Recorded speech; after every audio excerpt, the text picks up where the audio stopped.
Hi everybody, good morning. This is Jean here on a dry and fairly sunny day. Oh, we had some horrific rain. Why can't it just rain anymore? Like a nice pleasant little drizzle or a lovely spring rain. It's torrents, but thank goodness other people had it worse. No, I mean, thank goodness we didn't have it as bad as other people.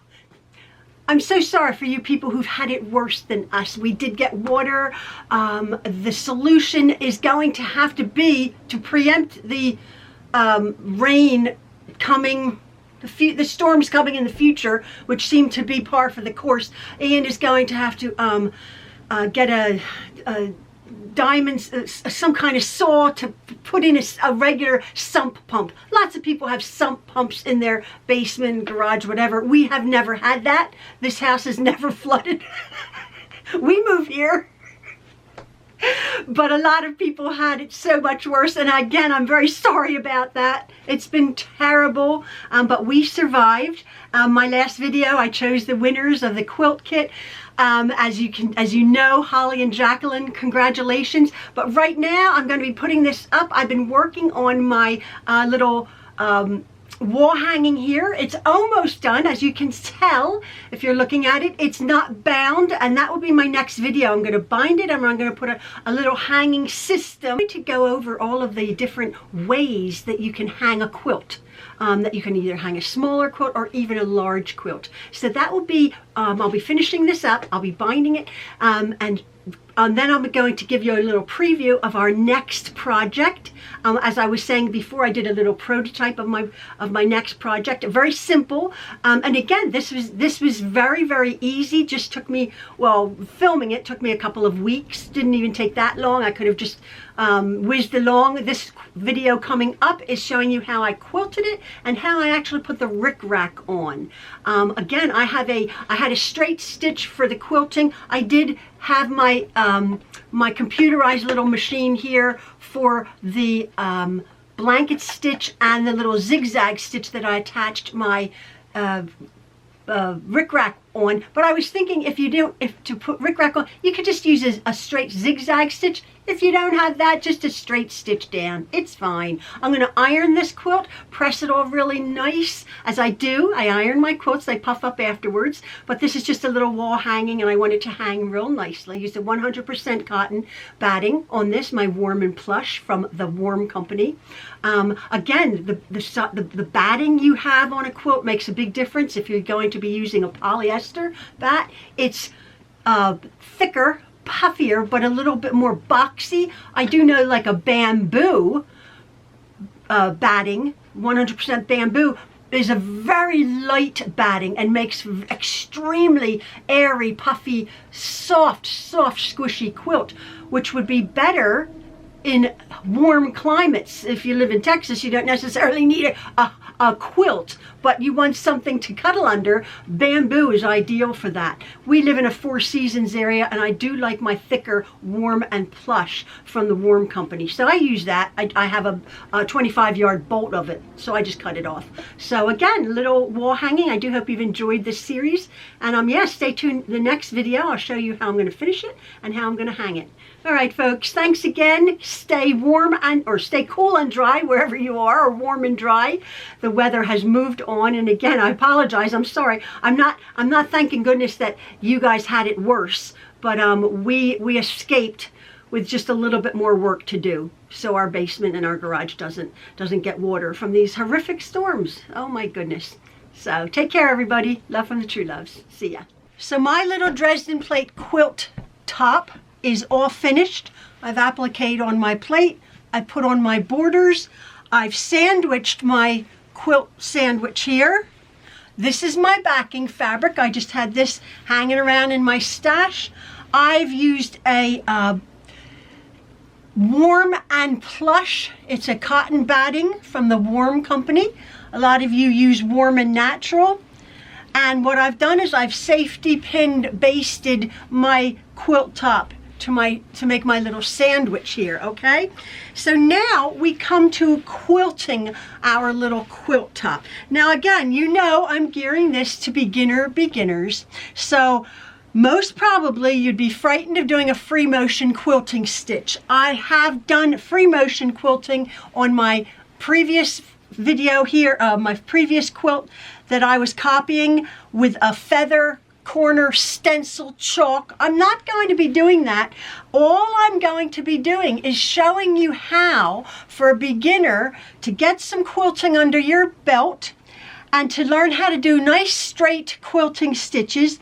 I'm going to be quilting in like a sunburst pattern, just out from the center out to the yellow, where the yellow finishes, to my border. Now, usually I would stabilize my quilt top by stitching in the ditch all the way around my center panel, as it were.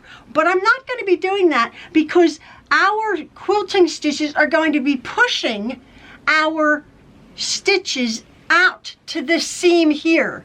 Do you understand? I'm going to be pushing it out to the seam, and then after I'm done that, when I'm finished, I will secure this. That will make us have no little tucks in this seam here where the fabric naturally does want to bunch. Now, I know a lot of you people are going to say, oh, use a walking foot, use a walking foot, use a walking foot. I've been hearing that for years. Actually, I don't have one on this machine. I have one on my Juki. I don't use a walking foot. Old dog, new tricks. It's fine if you want to use a walking foot and the walking foot manages to not push your fabric, that's fine. But if you don't have a new fangle dangle machine, you won't have a walking foot. You'll just have a regular foot. And this is how I do it. So I will not stabilize that until after. But you're saying, well, how do I get a nice straight stitch that we can, you know, stitch it? What I've done, and I can't find my I can't find my narrower painter's tape, but get some narrow tape. I only have this wide tape, but it's okay. And I'll show you what I do is for this quilt, I want to be stitching from the center, pulling my threads up so we don't have any nasty bird's nests on the back, pulling my threads up at the center here, and then stitching in the ditch as well as you can, and then continuing that out to the edge. Okay, that's all we're going to be doing. Okay, that's all we're going to be doing, is right out to the edge. So what I'm going to be doing is I'm going to be taking a piece, I don't know, 10 or 12 inches. And in order to get the straight stitch away from our, you know, instead of going over here or going over here, what I do is I'm going to be stitching on this side. What I do is I line up a piece of tape right next, down here on the blade, okay, right next to the seam, okay, line that right up next to the seam, and then just gently push it out, okay. Now I know that when I start stitching here in the center and I stitch on that seam without stitching the tape, I can just follow alongside that piece of tape. I'm going to do those 3 right now, and then I'll show you how I can reposition my tape. Starting in the center around my circle here, and I'm going to be putting my needle down. I'm using yellow thread right in that center petal in the beginning, and I'm going to be bringing my bobbin thread up, again, just like we do in quilting, so I don't get any nasty little threads, nests in the back. Put my needle down, make sure everything is nice and loose. I have started, as you can see, in the center, which is basically the hardest place to start in any quilt. But for now, I'm going to be stitching in the ditch, and I'm just going to go slowly. I'm not going to be hitting this blue tape. This is just a guide. Now, I don't have to back stitch there because I've pulled my threads up.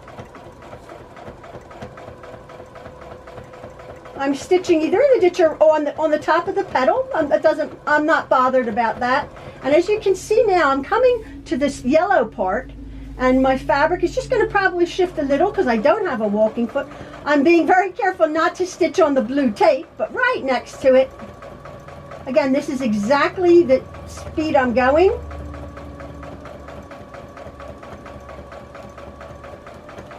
And I'm going to sort of hold my fabric, my quilt sandwich at the end, just take a few stitches right on that border line, and that sort of secures this that back stitch. I'm going to clip this and at the back, and let me just take off this, hopefully you can see that, take off that tape. Now trim these, and hopefully you can see that. Let me just see. Let me just make it a little bit closer. I have a big shadow, don't I? Well, I'll show you in a moment. I'll show you in a moment. So I've done that one, but I'm going to go over to this side actually, and I'm going to do this here. Now there's a safety pin there, so I'll just move that.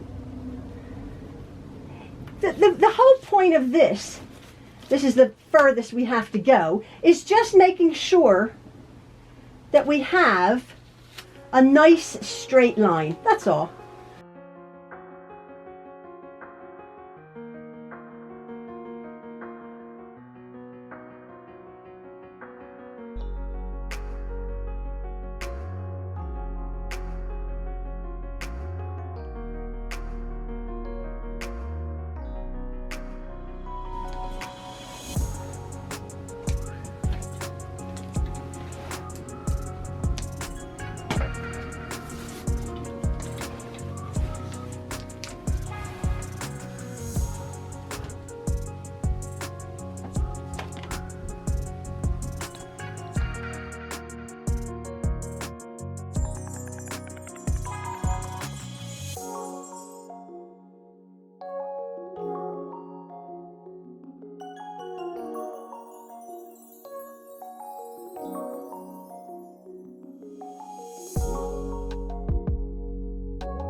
I'm quilting my side borders and my top borders, and I'm not quilting on the seam. I'm not quilting on the seam coming out from my yellow. I'm quilting about a 1/4 inch away from my seam. That way it makes the seam and the little squares a little bit more dimensional. It sort of puffs up and makes more of a quilting look than if I quilted in the ditch. So the seam is not being quilted, but on either side I'm quilting. So that's what I'm doing. I'm just going to put my needle down about a 1/4 inch right on that yellow seam there. And I just sort of hold my machine. I don't do a back stitch actually, but I just hold my machine so that the threads sort of go in the needle sort of goes in the same hole. And I just go out and I finish that about 1 inch off of the top of the quilt there.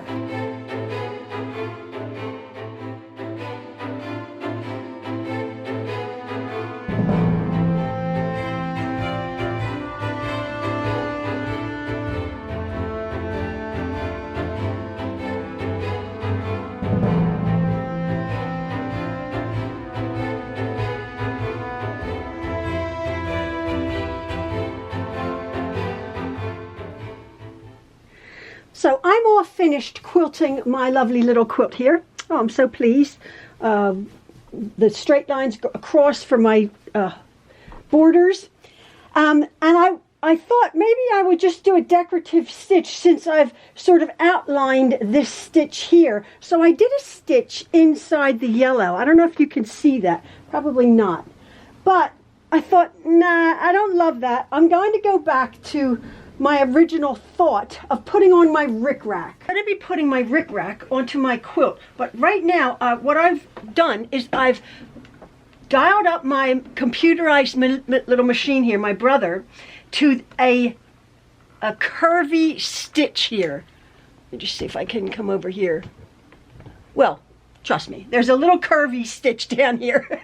And I've put in the coordinates as it was. I've made my stitch a little bit longer and a little bit wider because I'm trying to experiment in how I want my curvy stitch to be so it catches my rickrack back and forth. I don't have to be real specific with it, but I'm just going to do a test stitch and I will show you.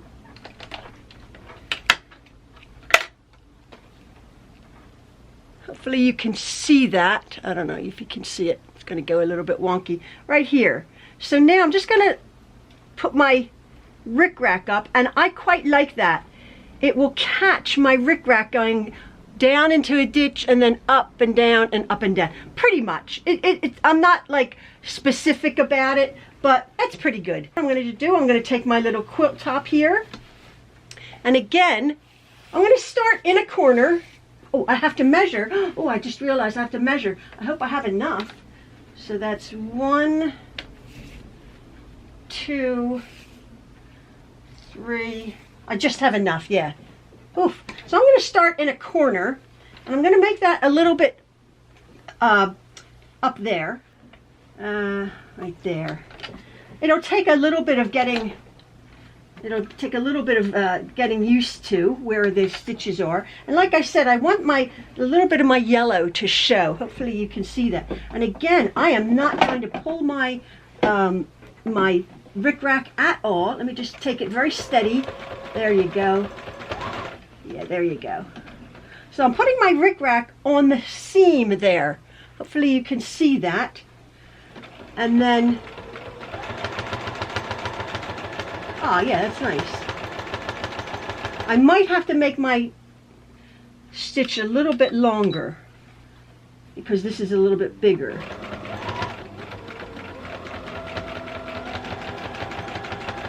Again, I'm just laying my rickrack on. I'm not pulling anything. Ah, there we go.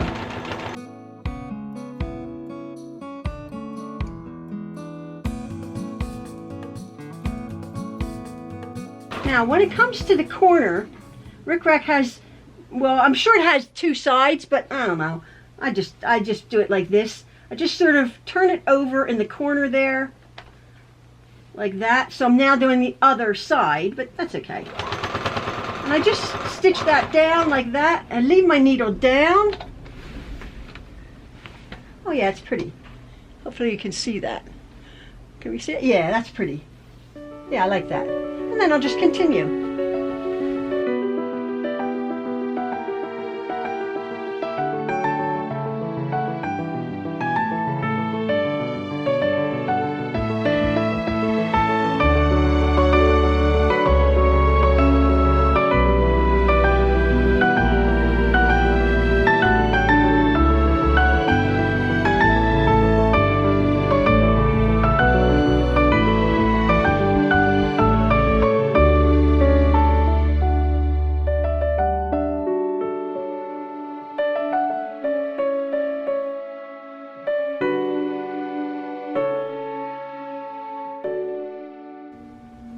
So my quilt top is completely finished. My rickrack is on. Right after this, I'll go and I'll press everything. I'll iron everything. And since I've stay stitched, let me see if you can see this. Yeah, since I've stay stitched right around the edge, I've secured my my backing and my batting down. Now I can just trim off, ready for my binding.